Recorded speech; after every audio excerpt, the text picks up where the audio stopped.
So here we are with Workbench tour number 5. This is one of the benches up near the front window, right by the cherry roubeau. We looked at it number 4. And this is based loosely on sort of an English-German hybrid bench called the Holzapffel bench, which I'll show you a picture of the original here in just a minute here.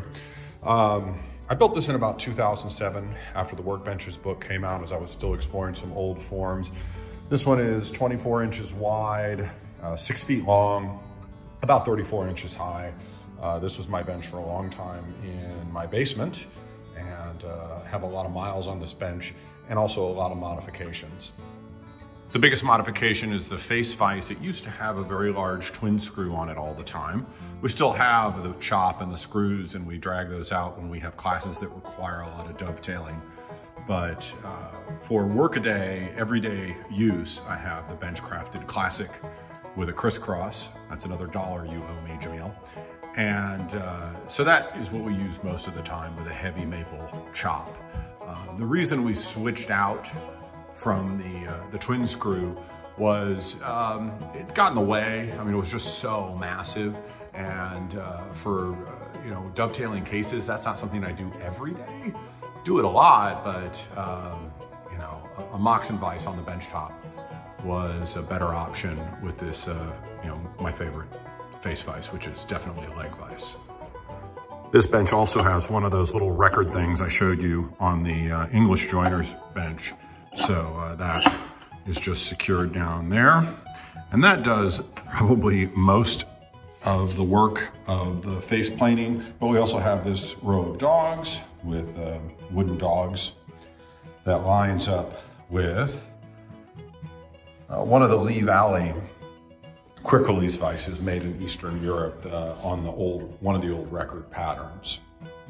One of the things I did was attach the record with bolts and nuts instead of just lag screws, and that really gives it stability and strength. Also, we put in this giant wooden chop, and that limits the jaw's opening power or opening distance, but it has a lot of other advantages. You can put the dog wherever you want.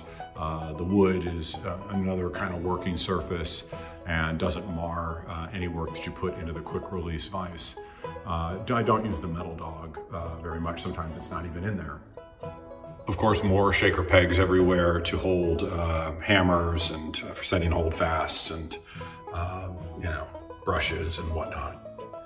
Here is the original bench it was based off of. This is from Charles Holzapffel's Construction, Action, and Application of Cutting Tools, 19th century text. It's just a really strange bench, and I had to make it, but I was already making modifications before I even picked up a pen.